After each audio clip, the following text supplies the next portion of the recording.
Hi everyone, and welcome to our presentation on H&M, one of the most recognizable names in global fashion, known for fast, affordable trends and ambitious sustainability goals.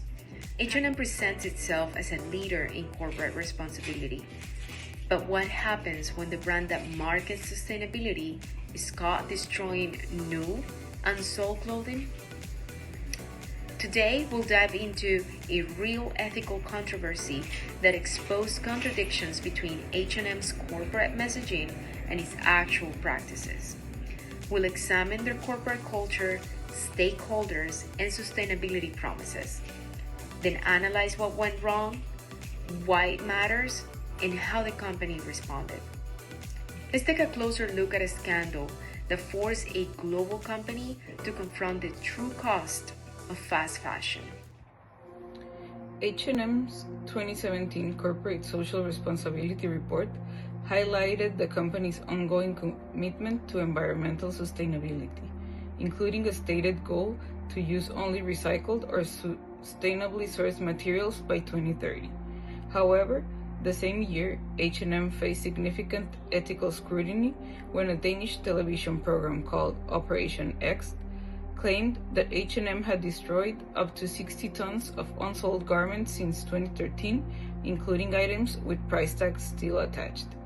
The garments were reportedly sent to a waste disposal facility in Denmark, and in response to these accusations, H&M denied engaging in unethical disposal practices, claiming instead that the destroyed items weren't suitable for sale due to issues such as mold contamination or excessive levels of lead, and that their disposal adhered to the company's health and safety protocols. For the clothing industry, even though 12 tons of clothing might seem small compared to their annual production, the impact was significant.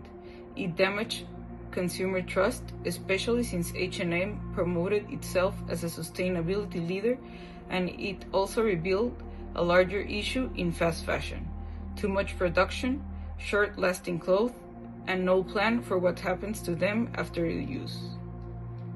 For the environmental harm, burning clothes has a negative impact on the environment as it releases harmful substances like carbon dioxide, toxic gases, and microplastics into the atmosphere.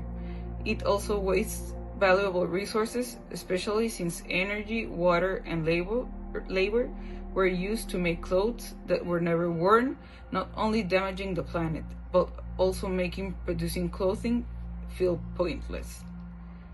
Lastly, for public impact, the scandal surrounding H&M sparkled backlash from the environmental organizations, customers, and media outlets who accused the company of greenwashing. This controversy led to widespread calls for greater transparency and accountability within the fashion industry to ensure that companies are genuinely committed to sustainable practices rather than just advertising them. For stakeholders involved, the three internals are corporate management, employees and store staff, and shareholders and investors. For corporate management, H&M's top leaders had the power to make major business decisions and are seen as legitimate decision makers in the company. That gives them the role of dominant stakeholders under Mitchell's theory. However, that decision to destroy unsold clothes caused public backlash and hurt the company's reputation, showing a disconnect between their actions and public expectations. For the employees and store staff, store workers and office staffs did not have decision-making power, but they still had to deal with upset customers. They are an important part of the company and had to respond quickly to the issue, but they lacked power.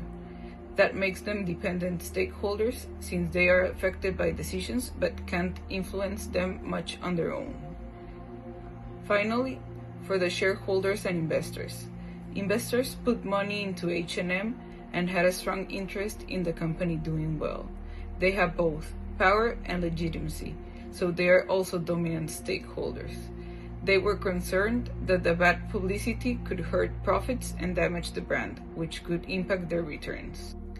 On the other hand, for the external stakeholders, the first one are the customers. H&M customers, especially those who care about the environment, felt betrayed by the news that the company was destroying unsold clothes. They have power through their spending choices, legitimacy because they are the target audience, and urgency because they demanded quick action. This makes them definitive stakeholders since they have all three attributes. Then it's media. The media, especially the Danish journalists who first broke the story, had power to shape public opinion and urgency to report the issue quickly. The third one are the environmental organizations. Environmental NGOs use this situation to draw attention to fashion industry waste. They have legitimacy as public interest groups, power through campaigns and public influence, and urgency due to the growing climate crisis. This also makes them definitive stakeholders whose voices are especially important in shaping future company practices. Finally, is the government and regulations. Government bodies and regulators were asked to check if H&M followed the law and environmental standards.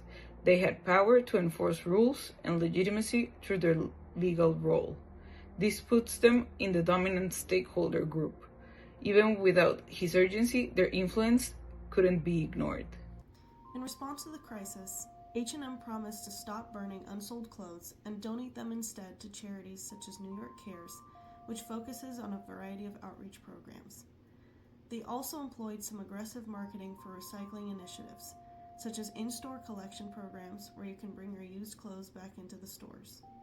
In January of 2021, H&M appointed Layla Ertur as Sustainability Officer. Layla's experience in supply chain management has clearly carried over into her new position because she has been very efficient with the changes she's pioneered for the company. And as of March 2025, H&M's radical changes in response to the backlash has earned them praise and a place in Sustainability magazine's top sustainable fashion brands. Even though H&M promised to improve and has made some significant changes, there were some lingering questions about transparency and the effectiveness of their efforts, with one of the most popular accusations being greenwashing, which means marketing something as more sustainable than it actually is. Ever since Layla has stepped into her position, she's enacted a no-compromises policy on sustainability for H&M, and so some of these changes include a 24% reduction of Scope 3 emissions, a 41% reduction in Scope 1 and 2 emissions, leading up to their goal of a 56% reduction by 2030.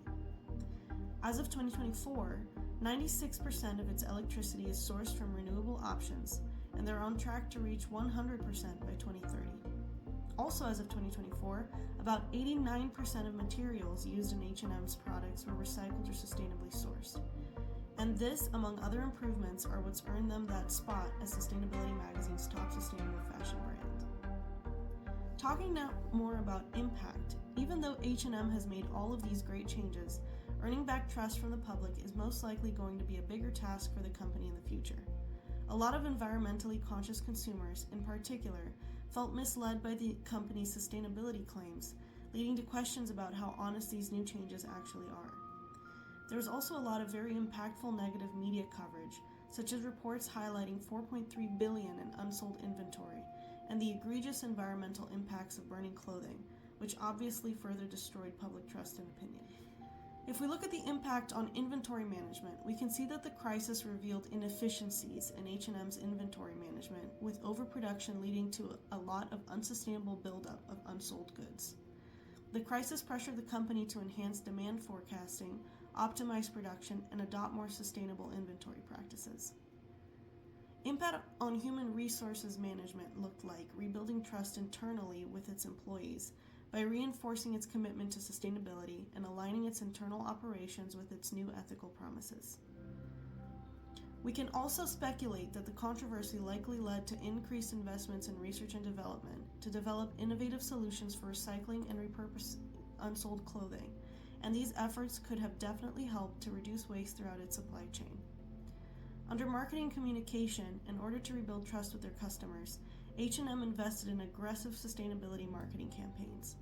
And if we look at the impact that the crisis had on financial performance, we can see that their operating profit fell 62% in early 2018 partly due to unsold inventory and reputational damage. Let's deep dive into the complex landscape of H&M sustainability challenges, exploring the intricate web of environmental, cultural, and ethical factors that have shaped the critical case study. Consumer consciousness is shifting dramatically. Social changes are increasing awareness of sustainability, with millennials and Gen Z demanding transparency and ethical practices. This pushes brands to adapt. Economically, fast fashion is transforming, with ethical consumption becoming the standard. H&M faces a critical juncture as consumer expectations exceed traditional business models. Examining the transactional landscape, we observe strong competitive pressures. Companies such as Zara and ASOS are adapting to sustainable fashion trends, which presents challenges for H&M. The company's overproduction and inefficient distribution mechanisms have become liabilities. In this environment, H&M's traditional model faces competition from more agile companies, indicating that the brand must adapt to remain relevant. H&M grapples with a significant internal contradiction between its sustainability claims and actual practices. Inefficient inventory management causes extensive overstock destruction, highlighting a gap between the company's mission and reality. This reflects an organizational struggle to adopt meaningful change, making sustainability a core challenge. H&M has strengths like a strong brand identity and an established CSR framework. Public apologies and commitments to change show a willingness to evolve. Despite challenges, H&M's scale provides significant resources for meaningful intervention. To understand H&M's situation, we can apply 3 ethical lenses. Utilitarianism suggests prioritizing donation and recycling for overall societal well-being. Virtue ethics urges integrity and transparency in aligning practices with ethical goals. And last, duty-based ethics. This calls for exceeding legal requirements and recognizing environmental stewardship as a moral duty. Based on these insights, our recommendations for H&M are specific. The company should rebuild trust through increased transparency and redesign its supply chain with sustainability in mind. Ethical considerations should be incorporated into a business strategy, allowing H&M to transition from a fast fashion model to a more responsible fashion ecosystem. The H&M clothing destruction scandal reminds us that even the most sustainability branded companies can fall short of their promises when transparency is missing. This crisis affected not only H&M's reputation, but also its trust with key stakeholders, from conscious consumers and NGOs to factory workers and investors. By applying stakeholder saliency theory and ethical frameworks like utilitarianism and Kantian duty, we found that a more values-driven approach could have prevented this situation, or at least allow for a more honest and accountable recovery. Ultimately, CSR isn't just about writing glossy reports and winning marketing points. It's about aligning corporate actions with ethical principles, even when no one's watching. As consumers and future business leaders, we challenge you to ask, are companies like H&M living up to the responsibility they claim to champion?